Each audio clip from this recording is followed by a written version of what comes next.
నమస్తే welcome to news scan నేను మీ వెన్నెల ప్రధానంగా మనం చూసుకున్నట్టయితే ఈ రోజు బీఆర్ఎస్ ఫస్ట్ లిస్ట్ విడుదల చేస్తారు అంటూ కూడా ప్రచారం జరుగుతుంది అయితే నిజంగానే బీఆర్ఎస్ ఈ రోజు ఫస్ట్ లిస్ట్ విడుదల చేస్తుందా లేదా అనేది ఎటువంటి స్పష్టత లేదు అలాగే మనం ఇక్కడ చూసుకున్నట్టయితే ప్రధానంగా నిన్న కేసీఆర్ సభలో కూడా ఆయన కీలక వ్యాఖ్యలు చేయడం జరిగింది కాంగ్రెస్ ని గాని మన ఓటు హక్కు అనేది చాలా అమూల్యమని ఎవరికి ఓటు వేయాలో మీరు నిర్ణయించుకోవాలని అది మీ భవిష్యత్తు అంటూ కూడా ఆయన చెప్పడం జరిగింది అలాగే ఇక్కడ ఇంకో మాట కూడా చెప్పారు ఖచ్చితంగా మూడోసారి కూడా బీఆర్ఎస్ విజయం సాధిస్తుంది అని చెప్పడం జరిగింది అయితే మొదటిగా పేపర్ చూసుకుందాం సాక్షి ప్రధానంగా సాక్షిలో పెన్షన్ పెంచుకుందాం ఎంత అన్నది త్వరలోనే ప్రకటిస్తాం సూర్యాపేట సభలో సీఎం కేసీఆర్ రాష్ట్రంలో మళ్లీ బీఆర్ఎస్ కి అధికారం గతంలో కంటే 5-6 సీట్లు ఎక్కువగానే గెలుస్తాం ధరణితో రైతు బంధు బీమా వంటివి పక్కాగా అమలు అది లేకుంటే మళ్లీ దళార్లు పైరవీల దందానే మాయ మాటలు చెప్పేవారిని చూసి ఆగం కావద్దు 3 గంటల కరెంటు కావాలా 24 గంటలు కావాలా బీసీలందరికీ ఆర్థిక సాయం అందుతుందని వెల్లడి ప్రధానంగా మనం చూసుకున్నట్టయితే నిన్న కేసీఆర్ సభలో ప్రస్తావించడం జరిగింది మీరు రాష్ట్రంలో 3 గంటల కరెంటు కావాలా లేకపోతే 24 గంటల కరెంటు కావాలా బీసీలందరికీ ఆర్థిక సహాయం అందుతుంది ధరణితోనే రైతు బంధు అలాగే బీమా వంటివి పక్కాగా అమలవుతున్నాయి ఒకవేళ లేకపోతే దళార్లు పైరవీలు అంటూ జరుగుతాయంటూ కూడా ఆయన ఈ మేరకు వ్యాఖ్యానించడం జరిగింది అలాగే రాష్ట్రంలో మళ్ళీ కేసీఆర్ అధికారంలోకి వస్తారు అంటూ కూడా ఈ మేరకు చెప్పడం జరిగింది ప్రధానంగా మనం ఇంకా సాక్షిలో చూసుకున్నట్టయితే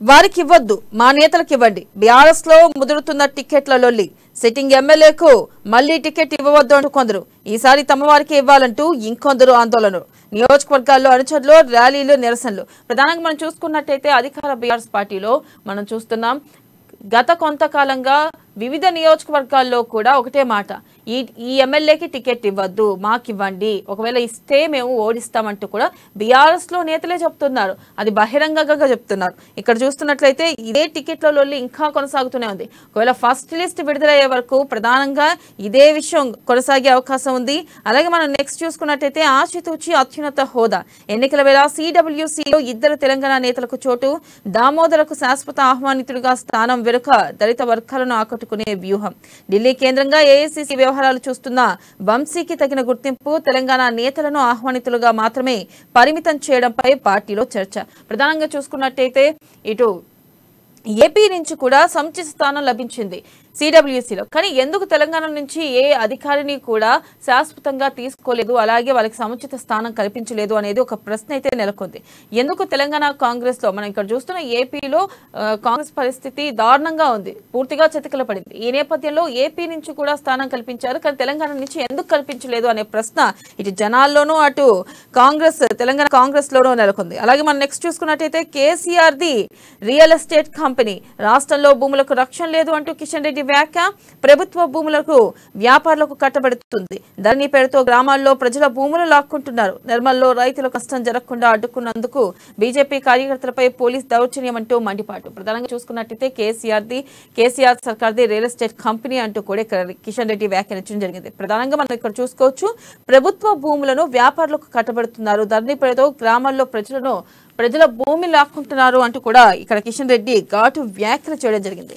అలాగే మనం నెక్స్ట్ చూసుకున్నట్టయితే ఆంధ్రజ్యోతి ప్రధానంగా ఆంధ్రజ్యోతిలో సీట్ ఫైట్ రచ్చకెక్కిన గులాబీ రాజకీయం అభ్యర్థుల జాబితా రాకముందే మంటలు టికెట్ దక్కదనుకున్న వారి ఆందోళన బాట పోటీదారు ప్రతిష్టతను దెబ్బతీసేలా చర్యలు వైరా మాజీ ఎమ్మెల్యే మదన్ లాల్ ఓ మహిళతో సన్నిహితంగా ఉన్న ఫోటో సోషల్ మీడియాలో వైరల్ ఇక కొత్తగూడెం టికెట్ మనమకే అనే ప్రచారం గడప గడపకు పేరుతో రంగంలోకి డిహెచ్ గడల ఇక భూపాలపల్లిలో టవర్ ఎక్కిన సిరికొండ వర్గం వేములవాడలో చెన్నమనేనికి మద్దతుగా పెట్టి ఒక పక్కన చూస్తున్నాం ఫస్ట్ లిస్ట్ ఈ రోజు రిలీజ్ అవుతుంది అనే ప్రచారం మాత్రమే జరుగుతుంది ఇది ఎంతవరకు కన్ఫర్మ్ కూడా ఎవరికీ తెలియదు కానీ ఇక్కడ బీఆర్ఎస్ నుంచి అధికారికంగా ప్రకటన కూడా రాలేదు కానీ ఇక్కడ ఫస్ట్ ఏంటంటే ఇంకా ఫస్ట్ లిస్ట్ రాకముందే ఆశావాహులు అక్కడ సిట్టింగ్ ప్రధానంగా ధర్నాలు చేయడం జరుగుతుంది అంటే టికెట్లు ఎవరికి ఇస్తున్నారు ఒక ఊహాగానాలు వినిపిస్తున్నాయి కొత్తగూడెం నుంచి వనమకి అలాగే ఇక్కడ చూసుకున్నట్టయితే ఇతరులకి ఎవరెవరికి టికెట్లు వస్తున్నాయి అని చెప్పడం కూడా ప్రధానంగా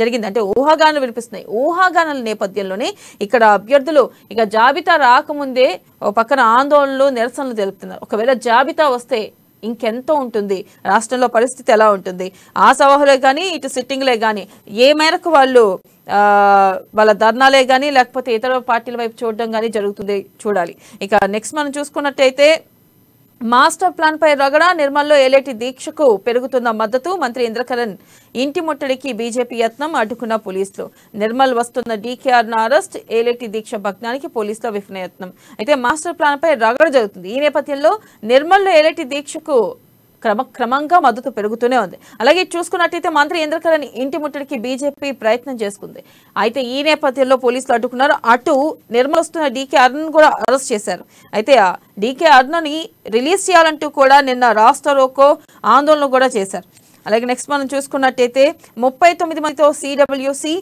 ఖర్గే సోనియా రాహుల్ ప్రియాంక సహా సచిన్ పైలట్ శశి థరూర్ ఆనంద్ శర్మకు స్థానం G23 అసమ్మతి నేతలకు బుజ్జగింపు ఏపీ పిసిసి మాజీ చీఫ్ రఘువీరారెడ్డికి చోటు మనం ప్రధానంగా చూసుకున్నట్టయితే ఇందాక కూడా మనం అనుకున్న ఏపీలో కాంగ్రెస్ పార్టీ పూర్తిగా చతికిల పడింది ఈ నేపథ్యంలో ఏపీ నుంచి మాజీ పిసిసి చీఫ్ రఘువీరారెడ్డికి చోటు కల్పించారు కానీ ఇక్కడ ఎక్కడా కూడా తెలంగాణ నుంచి ఎవరికి అనుకున్న స్థాయిలో చోటు దక్కలేదు నెక్స్ట్ మనం చూసుకున్నట్టయితే వెలుగు ప్రధానంగా వెలుగులో మాకే టికెట్ ఇవ్వండి బీఆర్ఎస్ సిట్టింగ్ ఎమ్మెల్యేలు ఆశావాహుల చివరి ప్రయత్నాలు హరీష్ రావు కవిత దగ్గరికి లీడర్ల క్యూ ప్రగతి భవన్ పిలుపు కోసం పలువురు పలుగాపులు సిట్టింగ్లకే టికెట్లు ఇవ్వంటూ అనుచరుల ఆందోళనలు జనగామలో పల్లా ముత్తిరెడ్డి మధ్య టికెట్ ఫైట్ కొత్తగూడెంలో వనమా జలగం హెల్త్ డైరెక్టర్ శ్రీనివాస్ రావు పోటాపోటీ ప్రధానంగా మనం చూసుకున్నట్టయితే మాకే టికెట్ ఇవ్వాలి అని చెప్పి కూడా ఇటు సిట్టింగ్లు అలాగే సిట్టింగ్ ఎమ్మెల్యేలు ఆశావాహులు కూడా ప్రయత్నాలు చేస్తున్నాయి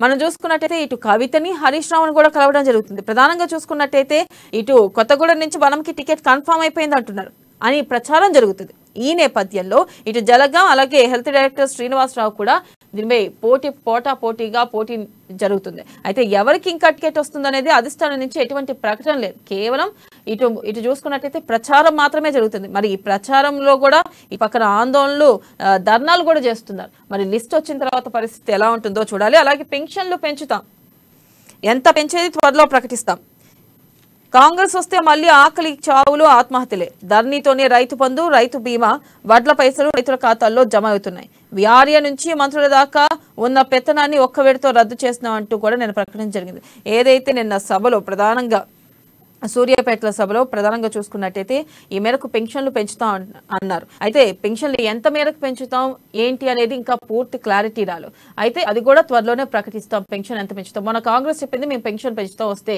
అని చెప్పి మరి ఈ నేపథ్యంలో ఈ రోజు నిన్న బీఆర్ఎస్ కూడా చెప్పడం జరిగింది కేసీఆర్ అయితే ఎంత పెంచుతారు ఎంత మేరకు పెంచుతారు అనేది మాత్రం ఇంతవరకు క్లారిటీ లేదు అంటే త్వరలోనే ప్రకటిస్తాం అంటున్నారు ఇక ఓ పక్కన చూసుకున్నట్టయితే ఓటు హక్కుని సరిగ్గా వినియోగించుకోండి అని చెప్పి కూడా కేసీఆర్ చెప్తున్నారు అలాగే ఎవరికి ఓటేస్తే అది మీ తలరాతల్ని మారుస్తుంది మీరు ఆచితూచి ఓటేయాలి అని చెప్పడం జరుగుతుంది అలాగే ఇక్కడ ఇంకో విషయం ఏంటంటే ప్రధానంగా చూసుకున్నట్టయితే ధరని తీసేస్తే ప్రాబ్లం అవుతుంది అదే ధరని తీసేస్తే మళ్ళీ ఏదైతే ఈ అక్రమాలు ఇవన్నీ జరుగుతాయంటూ కూడా నిన్న ప్రధానంగా చెప్పడం జరిగింది అలాగే నెక్స్ట్ మనం చూసుకున్నట్టయితే త్వరలోనే అభ్యర్థుల ప్రకటన నేను ఎక్కడ పోటీ చేయాలో హైకమాండ్ నిర్ణయిస్తుంది అంటూ కూడా ఇప్పుడు బండి సంజయ్ చెప్పడం జరిగింది ప్రధానంగా మనం చూసుకున్నట్టయితే తాను ఎక్కడ పోటీ చేయాలో నిర్ణయిస్తుందని బండి సంజయ్ చెప్పడం జరిగింది అలాగే రాష్ట్రంలో రాక్షస పాలన కొనసాగుతుంది ఉద్యమిస్తే పోలీసులతో అణిచివేస్తున్నారు ఉద్యమకారుల కేసీఆర్ చేతిలో మోసపోకండి అలాగే కేసీఆర్ కి లెఫ్ట్ రైట్ కూడా ఉన్న వాళ్ళంతా ఉద్యమ ద్రోహులే ఎక్కడ ఉద్యమకారులు కాదు అంటూ కూడా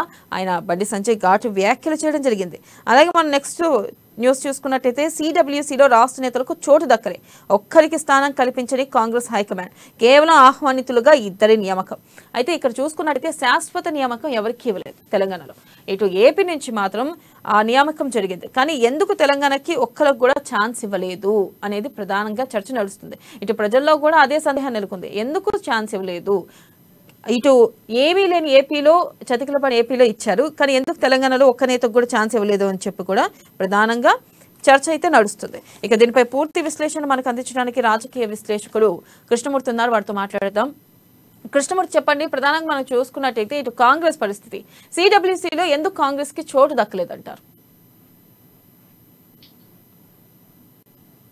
కాంగ్రెస్ పార్టీ వర్కింగ్ కమిటీలో తెలంగాణకు ప్రాధాన్యత లభించడంపై వార్తలు వస్తున్నాయి కానీ పార్టీ జాతీయ స్థాయిలో ఎవరి సేవలను ఏ రకంగా వినియోగించుకోవాలి ఎవరైతే పార్టీకి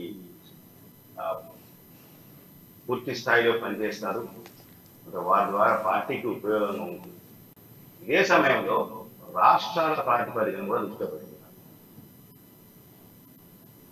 తెలంగాణలో కాంగ్రెస్ పార్టీని బలోపేతం చేయాలని చెప్పేసి కాంగ్రెస్ అధిష్టానం నిర్ణయించింది. గత కొంతకాలంగా ఆ కోణంలో ప్రయత్నాలు చేస్తా ఉన్నాం. ఇక్కడ ఉన్నటువంటి నేతలను జాతీయ స్థాయిలోకి తీసుకొని వారి సేవలను జాతీయ స్థాయిలో వినియోగించడం ద్వారా ఇక్కడ కొంత పార్టీకి వారి సేవలు దూరం అవుతాయేమో అన్న అభిప్రాయం కూడా అధిష్టానం పరిశీలించి ఉంటుంది. కాబట్టి దాన్ని దృష్టిలో పెట్టుకొని ఇవ్వలేదని చెప్పేసి చేసుకోవచ్చు. అంటే ఇప్పుడు వచ్చింది తొలి జాబితా, ఎప్పటికప్పుడు దాంట్లో మార్పులు చేర్పులు చేస్తానంటారు, వస్తూనే ఉన్నాయి. తెలంగాణ ఎన్నికలు ముగిసిన తర్వాత పార్టీ అవసరాన్ని జాతీయ స్థాయిలో పార్టీ అవసరాన్ని రాష్ట్ర స్థాయిలో జాతీయ స్థాయిలో పార్టీ అవసరాన్ని దృష్టిలో పెట్టుకొని కొంతమంది చోటు దక్కే అవకాశం. ఇప్పటికైతే కొంతవరకు దామోదర్ రాజనరసింహ వంశీచంద్ర రెడ్డి తోటి కొంత ఇచ్చినట్టుగా ఉన్నారు. కానీ కీలకమైన స్థానంలో ఇవ్వలేదని చెప్పేసి కొంత కాంగ్రెస్ పార్టీలో చర్చ జరుగుతా ఉన్న చర్చ మొదలైంది కూడా. దామోదర్ రాజనరసింహం దళిత సామాజిక వర్గం అని పార్టీ భావిస్తున్నట్టుగా కొంత అవసరం ఉంది. వంశీచంద్ర రెడ్డి మొదటి నుంచి కూడా ఏఐసిసి కార్యక్రమాల్లో చురుగ్గా పాల్గొంటున్నారు. కొంతకాలంగా ఏఐసిసి ఢిల్లీ కేంద్రంగానే పార్టీ కోసం పనిచేస్తా ఉన్నారు. కాబట్టి ఆయన కూడా ఇచ్చి ఉంటారు పార్టీ. అంటే మిగతా వాళ్ళు కూడా ఇంకొంతమంది సిడబ్ల్యూసీలో ఆహ్వానించడం కోసం కొంత వాళ్ళు ప్రయత్నాలు చేశారు, వస్తుందని కూడా ఆశించారు. కానీ ఆ జాబితాలో పేర్లు అయితే వాళ్ళు ఎవరు కూడా తమ పేర్లు లేదని ఎవరు ఎక్కడ ఇక్కడ మనం పరిశీలించిన విషయం ఏంటంటే కాంగ్రెస్ పార్టీ గతంలో మాది కాకుండా కొంత ఐక్యతగా ఉండి అధిష్టానం ఆదేశాలకు శిరసావహించే విధంగా ఉన్నట్టుగా స్పష్టమవుతా ఉంటారు. గతంలో ఎవరైనా ఏఐసిసిలో పదవి ఆశించి రాకపోతే నాకు ఎందుకు ఇవ్వలేదు అని కొంత ఆవేదన వ్యక్తం చేసేవాళ్ళు, బహిరంగంగా వాళ్ళు పార్టీ అధిష్టానం తన అభిప్రాయం మరోసారి తెలియజేసి ప్రయత్నించేవారు. కానీ నిన్న వచ్చిన జాబితా తర్వాత రాష్ట్ర కాంగ్రెస్ పార్టీని ఎవరు అంటే అంతర్గతంగా తమ అంచెల వద్ద కానీ అంతర్గతంగా నాయకుల మధ్య చర్చల్లో తమ మనుషులను మాటలు చెప్పడం కానీ పార్టీ నిర్ణయాన్ని కొంత కొంత ఆశ్చర్యం వ్యక్తం చేయడం కొంత ఉన్నది. కానీ ఎక్కడా కూడా బహిరంగ ప్రకటన చేసి జాతీయ నాయకత్వాలు అంటే మల్లికార్జున ఖర్గే, సోనియా గాంధీ వీళ్ళు తీసుకునే నిర్ణయాలను ఎవరు కూడా ఎక్కడా కూడా వాళ్ళు ఎలుగెత్తి అంటే బహిరంగంగా వాళ్ళు ప్రకటన చేయకపోవడం, నేను ఆశించాను నాకు రాలేదు, పార్టీ ఎందుకు ఇవ్వలేదు అని చెప్పేసి ఎవరు కూడా ఇక్కడ రచ్చ చెప్పడం. ఇక్కడ మనం గత కొంతకాలంగా కాంగ్రెస్ పార్టీ నాయకులు, కాంగ్రెస్ పార్టీ కింది స్థాయి నాయకులు, కార్యకర్తలు కోరుకున్నటువంటి ప్రక్రియ అంటే ఏ సమస్య ఉన్నా పార్టీ అంతర్గతంగా చర్చించుకుని పరిష్కరించుకుంటే బాగుంటుంది. ప్రతి విషయాన్ని బహిరంగంగా తీసుకొచ్చి దాన్ని రచ్చ చేయడం బాగుండదని చెప్పేసి అడుగట్టిన కాంగ్రెస్ వాదులు కానీ కొంతమంది కింది స్థాయి నాయకులు, కార్యకర్తలు ఏదైతే కోరుకున్నారో అది నిన్నటికి సఫలమైందని చెప్పవచ్చు. అనే విషయంలో చాలా మంది ఏఐసిసిలో శాశ్వత ఆహ్వానం కోసం దాంట్లో ప్రయత్నం చేశారు. వాళ్ళు తమ అభిప్రాయం ఎప్పటికప్పుడు జాతీయ నాయకుల దృష్టికి తీసుకెళ్లారు. కొంతమంది మల్లికార్జున ఖర్గేను కలిసి తమ మనసులోని మాటను కూడా బయటపెట్టి వచ్చారు.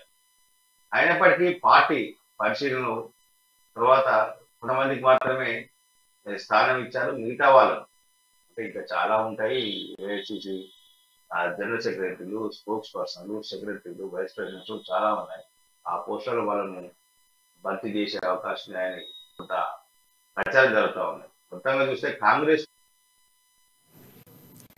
అలాగే ఇక్కడ చూసుకున్నట్టయితే బీఆర్ఎస్ కూడా ఈ రోజు ఫస్ట్ లిస్ట్ విడుదల చేస్తుంది అంటూ కూడా ఒక ఊహాగానాలు అయితే వినిపిస్తున్నాయి. ఇది ఎంతవరకు నిజం? అసలు బీఆర్ఎస్ ఎక్కడా కూడా అధికారికంగా ప్రకటన చేసినట్టు కూడా లేదు ఈ రోజు ఫస్ట్ లిస్ట్ విడుదల చేస్తామని. దీనిపై మీరేమంటారు?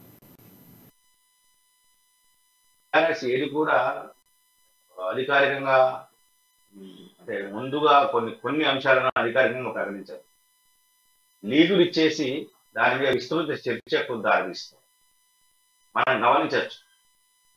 17వ తారీఖున జాబితా వస్తుంది, 18వ తేదీన జాబితా వస్తుంది, 20వ తేదీన జాబితా వస్తుంది. అంటే ఇలా చెప్తూ వెళ్ళారు. జాబితా వస్తుందన్నప్పుడు ఆశావాహులు కానీ టికెట్ ఆశించే వాళ్ళు వాళ్ళ యొక్క అభిప్రాయాలు ఏంటి, వాళ్ళ యాంగ్జైటీ ఏ రకంగా ఉంది, ప్రజల్లో ఏ అభ్యర్థి అయితే బాగుంటుంది అన్న అంశం మీద చర్చ జరుగుతూ ఉన్నది అన్న విషయాన్ని వాళ్ళు బేరీ చేసుకునే అవకాశం ఉంటాయి. ఆ కోణంలోనే ఈ లీకులు ఈరోజు ఇస్తున్నారా ఇవ్వరా అనేది ఇప్పటివరకు అయితే స్పష్టత లేదు జాబితా. కానీ మనకు మనం గమనించవచ్చు, మొదటి వారంలోనే వస్తుంది, ఆగస్టు మొదటి వారంలోనే జాబితా ఇస్తారు, జాబితా వెలువరిస్తారు. కేసీఆర్, హరీష్ రావు ప్రగతి భవన్ ఫామ్ హౌస్ లో భేటీ అయ్యారు. అక్కడ అభ్యర్థుల జాబితాను ఖరారు చేస్తా ఉన్నారు. కొంతమంది అక్కడ పిలిపిస్తున్నారు, కొంతమంది ప్రగతి భవన్ పిలిపిస్తున్నారు అని చెప్పేసి మనం గమనిస్తే ప్రగతి భవన్ కూడా కొంతమంది సీఎం కలిసి వెళ్ళారు. సీఎం కూడా కొంతమంది పిలిచి కొంతమందికి గ్రీన్ సిగ్నల్ ఇచ్చినట్టుగా ప్రచారం జరుగుతా ఉంది. ఇక్కడ టికెట్ ప్రగతి భవన్ పెళ్లి కలిసి వచ్చిన వాళ్ళు ఎవరు కూడా నాకు టికెట్ వస్తుందని చెప్పట్లేదు, టికెట్ ఈసారి నాకు లేదని అంటున్నారు అని కూడా చెప్పట్లేదు. ఇవన్నీ ఒక అంటే స్పెక్యులేషన్స్. ఈ స్పెక్యులేషన్స్ మీద కొంత అభిప్రాయ సేకరణ వస్తుంది, ప్రజల నాడిని పసిగట్టేందుకు అవకాశాలు ఉంటాయి అన్నది బీఆర్ఎస్ అభిప్రాయం. కాబట్టి బీఆర్ఎస్ ఎప్పుడూ కూడా క్రియాశీలమైనటువంటి పనులు చేసి నిన్న కేసీఆర్ సభలో కూడా ప్రధానంగా ఒక మాట అన్నారు, అన్ని తీసేస్తే ఖచ్చితంగా పైరవీకారులదే రాజ్యం అవుతుంది, ధరని తీసికూడదు అని చెప్పి ఆయన వ్యాఖ్యానించడం జరిగింది. అలాగే ఇక్కడ ఇంకో మాట కూడా అన్నారు, మళ్ళీ మూడోసారి కూడా బీఆర్ఎస్ అధికారం సాధిస్తుంది అని. ఇటు కేటీఆర్ ఇటు కేసీఆర్ ఇద్దరు ఒకే మాట చెప్తున్నారు, మళ్ళీ ఖచ్చితంగా బీఆర్ఎస్ వస్తుంది అని. ఇది ఎంతవరకు సాధ్యం అవుతుంది అంటారు? ప్రజల నిర్ణయం మేరకు ఏ పార్టీ అధికారంలోకి వస్తుందనేది ఓట్లు వచ్చేంత ప్రకారంగా ఉంటుంది. అయితే అధికారంలో ఉన్నవారు ఎవరైనా సరే ఆ పార్టీ అధికారంలోకి వస్తారు, ప్రతిపక్షంలో ఉన్నవారు ఎవరైనా సరే మేము అధికారంలోకి వస్తున్నామని చెప్తారు. కానీ తుది నిర్ణయం ప్రజల చేతిలో ఉంది. ప్రజల ఈవీఎం ఓపెన్ చేసి కౌంటింగ్ చేసినప్పుడు మాత్రం ఎవరి తీర్పు ఏందని చేస్తారు. అయితే సర్వేల ప్రకారంగా కొంత అంటే రాష్ట్రంలో బీఆర్ఎస్ వర్సెస్ కాంగ్రెస్ అనేది ఉంది అని చెప్పేసి కొంత ప్రచారం జరుగుతూ ఉన్నది. ఆ కోణంలో సర్వేలు కూడా వైస్ వర్స్గా పర్సెంటేజ్ 4%, 4% డిఫరెన్స్ తోటి కొంత బీఆర్ఎస్ ముందుంది, కొంత కాంగ్రెస్ పార్టీ వెనుకంగా ఉందని చెప్పేసి సర్వేలు వస్తున్నాయని చెప్తా ఉన్నారు. 4% తోటి ప్రభుత్వాలు మార్చే అవకాశం ఉంటాయి. ఇక్కడ మనం గమనించాల్సిన విషయం ఏంటంటే అధికారంలో ఉన్న పార్టీకి వచ్చేటువంటి సర్వే రిపోర్ట్స్ మనం 10% తగ్గించుకొని పరిశీలించాల్సిన అవసరం ఉంటుంది. ఎవరైనా సరే ఎక్కడైనా సరే సర్వే చేసినప్పుడు ఒక పెన్షన్దారుడు కానీ, ఒక లబ్ధిదారుడు, ఒక దళిత బంధు లబ్ధిదారుడు కానీ ఇంకెవరైనా సరే ప్రభుత్వం మీద వ్యతిరేకత ఉన్నా దాన్ని చెప్పలేదు. ప్రభుత్వ పథకం కోసం దరఖాస్తు పెట్టుకున్న వాళ్ళు కూడా ఈ ప్రభుత్వమే వస్తుందని చెప్తారు. వాళ్ళు ఓటేసినప్పుడు ఎక్కడ వస్తుందో తెలియదు. ఒకవేళ తన మనసులోని మాటను ఓపెన్ గా చెప్పినప్పుడు అది కొంత తనకు ఎఫెక్ట్ అవుతుంది. అంటే నేను దళిత బంధుకు దరఖాస్తు చేసుకున్నాను, నా దరఖాస్తు పరిశీలన ఉంది, నేను ఇప్పుడు కేసీఆర్ ప్రభుత్వం రాదు అంటే అధికారులు నా దరఖాస్తు తిరస్కరిస్తారేమో అన్న అనుమానం. అదేవిధంగా బీసీ బంధు, మిగతా అంశాలు అంటే ఇట్లా వాళ్ళ దాంట్లో కొంత ఉండడంతో ఒక 10% కొంత 10% ఓటు. ఇక్కడ మనం చూసుకున్నట్టయితే ప్రధానంగా బీఆర్ఎస్ లో ఫస్ట్ లిస్ట్ రాకముందే అటు ఆశావాహులు కానీ సిట్టింగ్లు కానీ ఇటు హరీష్ రావుని కవితని కలవడం జరుగుతుంది. అయితే ఇక్కడ ప్రధానంగా చూసుకోవచ్చు, నిన్న కూడా ఎటువంటి టికెట్లు అంటే ప్రకటన ఇంకా రాకముందే అటు కొత్తగూడెంకి వనమ వస్తారు, వనమకే టికెట్ కన్ఫర్మ్ అని చెప్పి ఒక ప్రచారాలు ఇట్లా జరుగుతూ ఉన్నాయి. ఈ నేపథ్యంలో ధర్నాలు, రాస్తారోకులు అన్ని చేస్తున్నారు. ఒకవేళ గనక ఫస్ట్ జాబితా విడుదల చేసిన తర్వాత బీఆర్ఎస్ లో పరిస్థితి ఎలా ఉంటుందంటారు? ఖచ్చితంగా గోపీలు ఉంటారు, ఇప్పటికీ ఉన్నారు గోపీలు. ఏ పార్టీ బీఆర్ఎస్ అనే కాదు, ఏ పార్టీలో టికెట్ వచ్చినా మరో పార్టీకి వెళ్లేందుకు సిద్ధంగా ఉన్నారు. ఆయన పోటీ చేయడా తర్వాత విషయం. కానీ తనకు రాకుండా తన ఎదుటి నేతకు, తన ఎదుటి నాయకుడికి వస్తే ఆయన ఓడించేందుకు ఎదుటి పార్టీలో చేరే ప్రమాదం అయితే ఖచ్చితంగా ఉంది. ఒక బీఆర్ఎస్ కాదు, కాంగ్రెస్ లో ఉంటుంది, బీజేపీలో ఉంటుంది, బీఆర్ఎస్ లో ఉంటుంది. కాకపోతే అధికార పార్టీ బీఆర్ఎస్ లో కొంత ఎక్కువ శాతం ఉంటుంది. ఇప్పటికే కారు ఓవర్లోడ్ గా ఉంది, కారులో ఏదైతే పరిమితం ఉందో ఆ పరిమితానికి 4 10 జనాలు ఉన్నారు ఆ కారులో కూర్చున్నారు. కాబట్టి వాళ్ళందరూ కూడా ఇప్పుడు బయటకు వచ్చే అవకాశం ఉంటాయి. కొంత అధికార పార్టీకైనా తిరుగుబాట్లు ఉంటాయి. రెబల్ అభ్యర్థులు ఖచ్చితంగా ఉంటారు. రెబల్ క్యాండిడేట్స్ అంటే రెబల్ క్యాండిడేట్స్ నామినేషన్ ఉపసంహరణ ఉద్యోగించిన కొంతమంది తగ్గినప్పటికీ మరికొంతమంది పోలింగ్ చివరి రోజు ఉపసంహరించుకునే అవకాశాలు ఉంటాయి. వాళ్ళు ఉంటారు, బ్యాలెట్ పత్రంలో వాళ్ళ పేరు ఉంటుంది, అన్ని ఉంటాయి. కానీ నేను పలానా అభ్యర్థికి ఇస్తున్నాను, నాకు పలానా వ్యక్తి హామీ ఇచ్చారు కాబట్టి నేను విత్డ్రా చేసుకుంటున్నాను అంటే పోటీ నుంచి తప్పుకుంటున్నాను. విత్డ్రా అంటే తప్పుకుంటున్నాను. నాకు వేసే ఓటును పలానా వ్యక్తికి వేయండి, పలానా నేతకు వేయండి, పలానా అభ్యర్థికి వేయండి అని చెప్పే అవకాశాలు ఎక్కువగా ఉంటాయి. కారణం అంటే ఇప్పుడు ఇక్కడ వచ్చినది ఏంటంటే ఈగో ప్రాబ్లమ్స్. నువ్వా నేనా అన్న పోటీ పడ్డప్పుడు నాకు వచ్చి మీకు రాకపోతే ఖచ్చితంగా నేను దాన్ని రివెంజ్ కోసం ప్రయత్నం చేస్తాను. మన ఇద్దరు కాకుండా మూడో వ్యక్తికి వస్తే మన ఇద్దరు కూడా ఆ మూడో వ్యక్తి మీద కొంత రివెంజ్ కోసం ప్రయత్నం చేస్తాం. ఆ మూడో వ్యక్తిని ఇబ్బందుల పాలు గురి చేసేందుకు మనకున్న మార్గాలన్నీ మనం అన్వేషించుకుంటాం, ఆ మార్గాలను మనం అనుసరిస్తూ ఉంటాం. ఈ రకంగా ఖచ్చితంగా బీఆర్ఎస్ లో కొంత గందరగోళం నెలకొనే అవకాశం ఉంది. కొంత రెబల్ ఈసారి కొంత రెబల్స్ కూడా కొంత ఎక్కువగా పెరిగే అవకాశం ఉంది. సిట్టింగ్ కాకుండా అక్కడ సిట్టింగ్ ప్రస్తుతం అలాగే మనం ఇక్కడ ప్రధానంగా చూసుకున్నట్టయితే ఇంకా ఇక్కడ మనం చూసుకోవచ్చు. మన సికింద్రాబాద్ లో ఒక సంఘటన జరిగింది. అర్ధరాత్రి ఏదైతే ఆగస్ట్ 15న అర్ధరాత్రి మహిళ నడుచుకుంటూ వెళ్తున్న సమయంలో పోలీసులు మహిళను తీసుకుని వెళ్ళి 3rd డిగ్రీ ప్రయోగించారు. ఇంతవరకు ఒక రీజన్ కూడా బయటకు రాలేదు. ఎందుకు 3rd డిగ్రీ చేశారు, ఎందుకు ఆవిడని హింసించడం జరిగింది అనేది ఇంతవరకు ఎటువంటి క్లారిటీ రాలేదు. ఈ నేపథ్యంలో ప్రధానంగా మనం 3rd డిగ్రీ ప్రయోగించిన దాంట్లో కానిస్టేబుల్ ని అలాగే హోంగార్డ్ ని సస్పెండ్ చేశారు. ఎక్కడ పూర్తి స్థాయిలో విచారణ జరగలేదు. ఎందుకు జరగలేదు? ఎందుకు ప్రభుత్వం ఈ విధంగా చర్యలు తీసుకోలేదు? ఒక మహిళపై జరగడం ఎంతవరకు న్యాయం అంటారు? అసలు సబ్జెక్టివ్ కరెక్షన్ కొంచెం మీరు సరి చేసుకోవాలి. ఎల్బీ నగర్ పోలీస్ స్టేషన్ పరిధిలో జరిగి ఎల్బీ నగర్కి వస్తుంది, అది సికింద్రాబాద్ కాదు. అది అక్కడికి వదిలేస్తే ఈ విషయంలో ఫ్రెండ్లీ పోలీసింగ్ అంటున్నటువంటి అధికారులు కానీ చెప్పాలి. హోంమంత్రి ఈ సంఘటనను ఇంతవరకు స్పందించలేదు. ఎక్కడో ఒక చిన్న స్కూల్లో ఒక బొట్టు అనే హిజాబ్ విషయంలో వస్తే హోంమంత్రి స్పందించారు.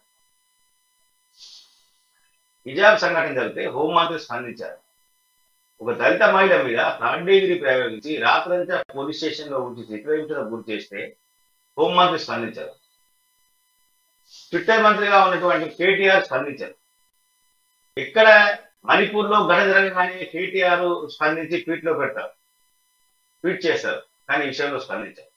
సీఎంఓలో ఉన్నటువంటి అధికారిని స్మితా సబర్వాల్ గారు అసలు వారు మాట్లాడరు. దీని మీద మాట్లాడి చర్యలు తీసుకోవాలి. డీజీపీ స్పందించాల్సిన అవసరం ఉంది, సిపి స్పందించాల్సిన అవసరం ఉంది, హోంమంత్రి స్పందించాలి. అసలు ఆ మహిళ పైన వచ్చిన అలిగేషన్స్ ఏంటిది, ఆ మహిళకు సంబంధించి ఎవరైనా కంప్లైంట్ ఇచ్చారా, కంప్లైంట్ ఇస్తే దాని విచారణ కోసం తీసుకొచ్చిన సందర్భంగా ఇది జరిగిందా అని చెప్పాలి కదా. ఇంతవరకు ఏ అధికారి, station SSO, station house officer SSO, ఆయనతో సహా ఎవరు మాట్లాడరు. రెండో అంశం, మహిళ విషయంలో ఇద్దరు, ఒక కానిస్టేబుల్ ను హోంగార్డ్ ను వాళ్ళు సస్పెండ్ చేశారు. అంటే చిన్న ఉద్యోగులు వాళ్ళు. ఆ పైన ఎవరి అధికారులు ఇచ్చారు, వాళ్ళని ఎందుకు సస్పెండ్ చేయట్లేదు? ఎస్సీ ఎస్టీ అట్రాసిటీ కేసు పెట్టామంటున్నారు. ఇది విచారణ పూర్తి చేస్తారా? ఖచ్చితంగా సంబంధిత అధికారులను జైలుకు పంపిస్తారా? ఆ కేసు బుక్ చేసి విచారణ పేరుతో జాప్యం చేసి అదేదో నీరు గార్చి 3 నెలల తర్వాత వాళ్ళని రివోక్ చేసే అవకాశాలు ఎక్కువగా ఉంటాయి. దళిత మహిళ మీద దాడి జరిగినప్పుడు కవిత గారు కూడా స్పందించాల్సిన అవసరం ఉంది.